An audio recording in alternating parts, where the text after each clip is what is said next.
How do you measure success? How do you measure success, whether it's success in your job or success as a husband or a spouse? How do you measure success? You don't do it the way your neighbors do it.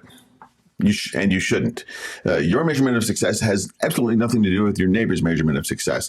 And there's a lot of people that like to keep up with the Joneses, and I'm not one of them. There's a guy lives to the north of me. He's putting in a 12 by 24 shed. I don't need one of those. He's putting up stuff. I don't need to put up stuff. I don't measure my success by the type of stuff that he puts up in his backyard. And I guess that he doesn't do the same for me because I've got an 8 by 8 shed. So I would lose there. But you don't measure your success that way. And you don't measure your success by how your parents were successful. Some kids, when they grow up, they get caught in the trap of, I've got to be successful in the way that my parents see success so that they will see me as a success. That's not how you should do it. And it's not even how you should do it with regard to how your wife is successful. My wife is in the medical field. It would be crazy for me to consider just the idea of measuring my success with how she measures success. We're in totally different fields altogether. So my question to you is, how do you measure success? Let me tell you about a story. You just have to do it. It's easier than you think. Back when I was a youth pastor, I was making the rounds, and there's a lake and there's a dock, and I walked onto the dock, and I just kind of you have to walk around at night, seeing if you see kids that aren't in the right place. It was a senior high youth camp, and I walked out on the dock, and there was nobody, and it was a gorgeous evening. The sun was going down. It was absolutely fantastic. And as I turned around to walk off the dock, guess what? 4 high school seniors were standing there. 4 of them, not one of them, 4 of them. All 4 of them were bigger than me. All 4 of them outweighed me. And I'm thinking, well, this is going to be interesting. I'm the person in authority, but that doesn't matter. Not at this point. And they said, Bill, you're going to get wet. You're going in the lake. And immediately I decided that my level of success, my standard of success, was different than their standard of success. Their standard of success was, Bill's going to get wet. My standard of success was, I'm not getting wet. Not getting wet, not going to happen, not going to do it. So what I did was, I said, great, I'm getting wet. They didn't expect that, but I said, great, I'm getting wet. Who's getting wet with me? And they go, wait, what? Yeah, I had an immediate plan. I just resigned myself to the fact that I was going to get wet, but I also resigned myself to the fact that I was not going to get wet alone. So the 4 of them rushed me, and I grabbed hold of the first one. I didn't try to beat them or hit them or anything like that. I just latched onto one of them as hard as I could, legs, arms, everything. I just latched on, and everybody tried to throw me into the lake, except I was holding on to one guy because I told them right off the front end. I told them where I was going to be successful. I'm getting wet. One of you is getting wet with me. And so they spent most of their time trying to get me off of one of the guys because I just latched onto a leg. And as soon as they thought they had success getting me off of the one guy so they could throw me in the lake, I just latched onto another guy. So every time when 3 of them would get me close enough to the edge to push me in, the 4th one would say, no, I don't want to get wet. Wait a sec. Let me get him off me. Now, eventually, believe it or not, one of them actually quit. One of them actually just, I said, I can't do this anymore. He just quit. Now, remember, they outweighed me. Any one of them outweighed me. But my level of success was this: don't get wet. That was my standard of success. Not going to get wet. Their standard of success was, Bill's getting wet. Now, they could have all just jumped in with me, and we all could have had a great time. That would have been absolutely a lot of fun. That being the case, my standard of success was not their standard of success. And your standard of success should not be anybody else's standard of success either. Jeff Walker, a very successful online entrepreneur, tells about a guy, a client of his, who was a guy in his 20s who liked to crochet. He liked to crochet? Yeah. He'd like to crochet and knit and do all those types of stuff. And he's a guy in his 20s. And he set a level of success for this guy who crochets, decided that he would open up and put something up online that would allow him to do what he likes to do, crochet and knit. And he created a membership site for a very small price and is making a very, very comfortable living crocheting online. That is not my standard of success. I can't crochet. The only 2 sticks I put together are chopsticks, and I eat very well when I eat with chopsticks. But that was one guy's level of success, doing what he loves online and making money. And he makes a very comfortable living being the crochet guy online. Absolutely crazy, but yet he did it. Now here's another guy, actually another lady. And this is a story that comes via Sean Cannell. He teaches how to be successful in YouTube online. He tells a story of a homeschool mom who started a channel on YouTube for homeschooling. Cool, homeschooling. Not me, but she wanted to be a success, and she did a video that she did just on her phone. just on her phone.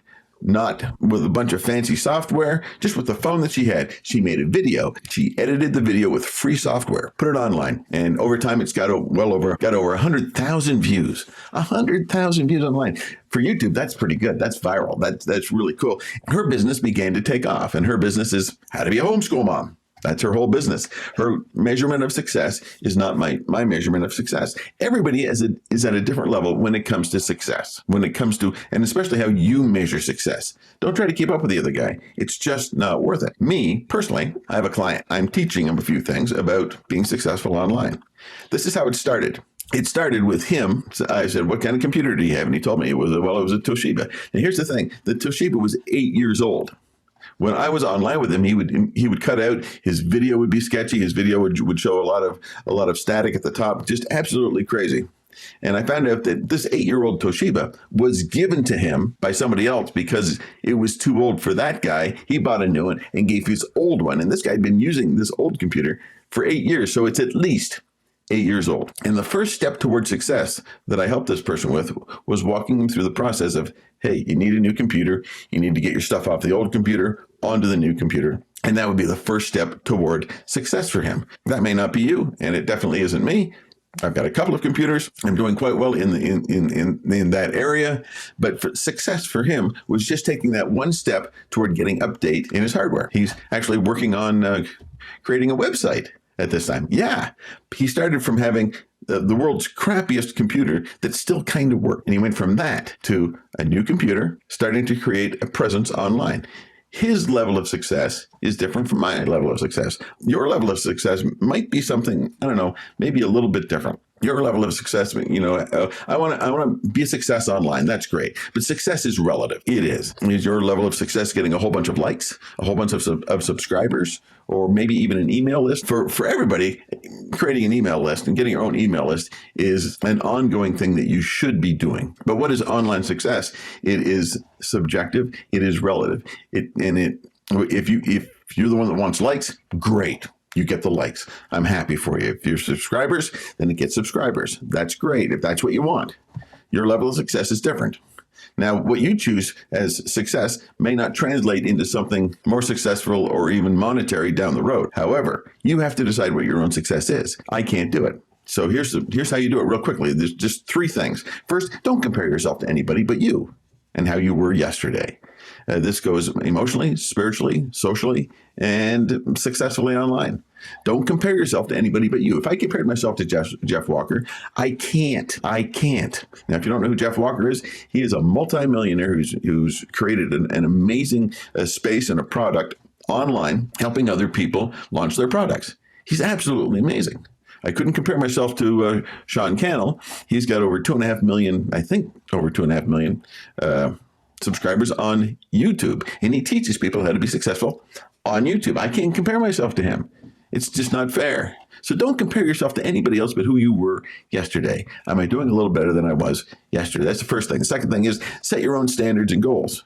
Your standards, your goals. Don't set a goal that would stand up to somebody that I just mentioned. Set your own goals and set your own standards. Some of you have half an hour a week to dedicate to something like this, and some of you have 20 hours a week to dedicate to something like this about, let's say, being successful online. Set your own standards and goals. Don't compare yourself to others. Set your own standards and goals, and don't settle for anything. Don't settle for anything. Settling is saying, well, is good enough. People that go after stuff rarely stop going after stuff. People who set goals and go for things, fight for those things in their life, they don't stop. They just keep going after them. Now, some of those things might be very bad things. If you want money, you'll find out that you'll never have enough of it. Just keep that in mind. For me, just think of it this way and make this your statement for the week. Success is not getting wet. For me that day, success was not getting wet. Don't compare yourself to anybody else. Set your own standards and goals, and don't settle for anything but your own standards and goals. Success is relative, and it's relative to you. You can be successful online. It's easier than you think. Just in case, subscribe. I would appreciate it. Remember, success is not getting wet.